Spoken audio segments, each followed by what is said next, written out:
violence is just a way of life now. We've been taught that. We've been programmed that violence is just a way of life. So when we see really violent acts, oh, that's too bad. Well, you know, honey, what's on Channel 7? Or what movie are we going to rent tonight? You know, that's what it's come to. And it's wrong. It's absolutely wrong. There is no reason that any of this has to occur at all. It really doesn't. And a lot of it is the responsibility of the people. Because if the producers in Hollywood are going to make movies like this, and we're going to go and buy the tickets, well, they're going to be motivated for the buck to continue to make these kind of movies. Where if they spend $20 million and nobody buys a ticket, they won't be making those kind of movies. So it comes back to people taking personal responsibility for what they think, what they want to believe, and what it is that they want to create. Do the Andromedans really feel that we'll be able to reach that window? Right now it's undecided. And that's the scary part. They don't know. What would help push it forward? I don't know. I really don't know. Except for just, you know, start listening to people that are talking. Start really paying attention to what's going on. You know, my grandfather used to have a saying, believe nothing that you hear and half of what you see. You know, I wouldn't believe a thing that comes out of Washington, D.C. In fact, it's my own personal belief that this next election that's coming up next year in November, that every American should march on Washington, D.C. and should fire every single person that's there. They have run this country into the ground. They have totally sold us out to the United Nations for a buck, you know, for the debt. And, you know, even the monetary system, it's just a belief system. We could change that tomorrow if we wanted to. I mean, we're so intelligent. We could create something different, you know, but we're believing, oh, we've got to have this money. Do you know that we're the only race in our galaxy where people starve, that people are homeless? I mean, it's such bull. It doesn't have to be like this. If you're alive and you're on a planet and other civilizations, even the draconian races, they take care of their own. They don't sell out each other like we do here. They don't throw somebody in the street because they don't have a paper, which is really what it is. You know, the only value on it is what we believe it is. They just don't have that.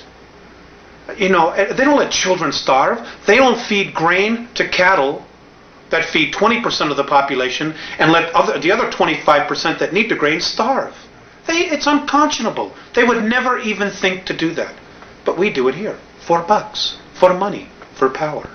That's part of that conditioning process that's been going on 5,700 years. That's part of it. But the responsibility is that there are people that know what's going on and they play the game anyway. They don't have the courage to say, look, folks, let's deal with the realities here. You know, we don't have a guy that's strong enough in office as president to stand up and say, you know what, ladies and gentlemen, we've really been sold out. That there are forces within our government, like what Kennedy tried to do, that just flat out want to destroy the United States because we're too good, because we have too much.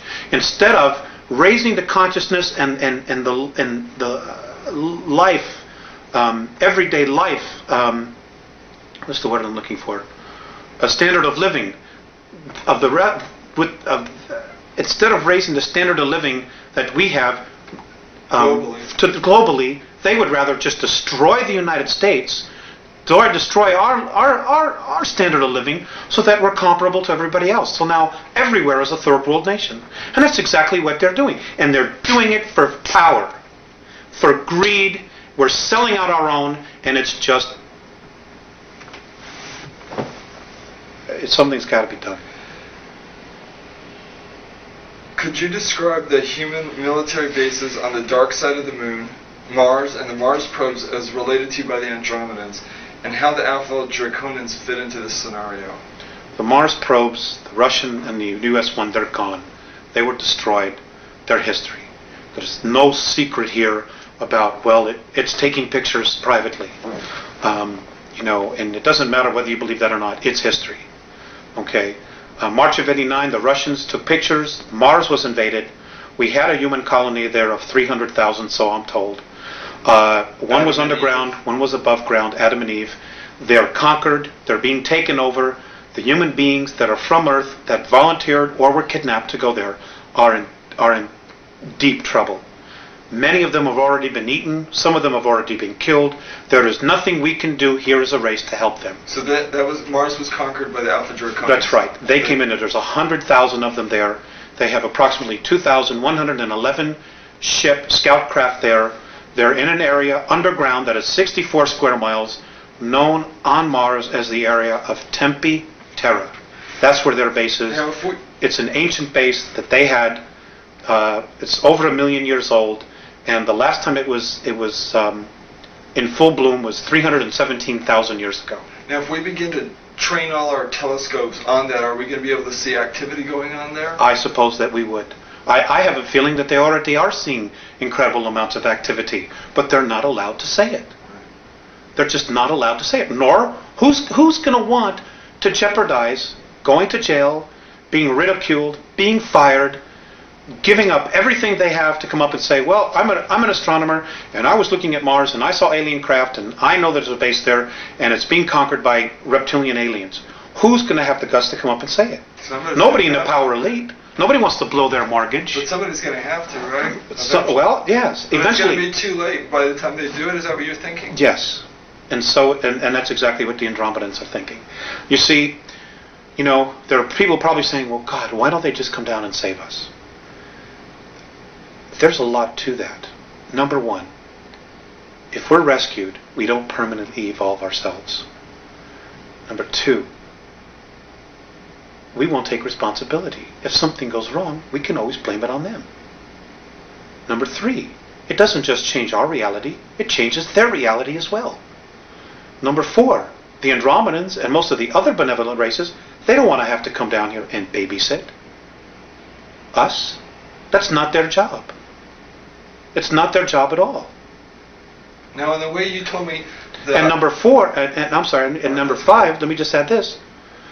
Look at how we've treated our Earth. Look at how we've trashed it ourselves. They're like, why should we come down here and help you when you don't want to even help yourself?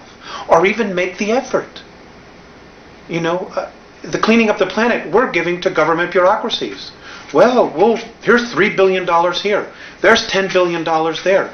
Here's the super fund to clean up toxic waste, $20 billion. And the place is getting worse. That's not the problem. The problem is on an individual level, on an individual basis. Just don't create plutonium anymore. Just don't create styrofoam anymore. Just tell the industries, the corporations, because we're the ones who control it. We're the ones buying the products. We won't buy it unless you fix it. End of story. Period. We need to change it. It's our planet. We are the bulk of humanity.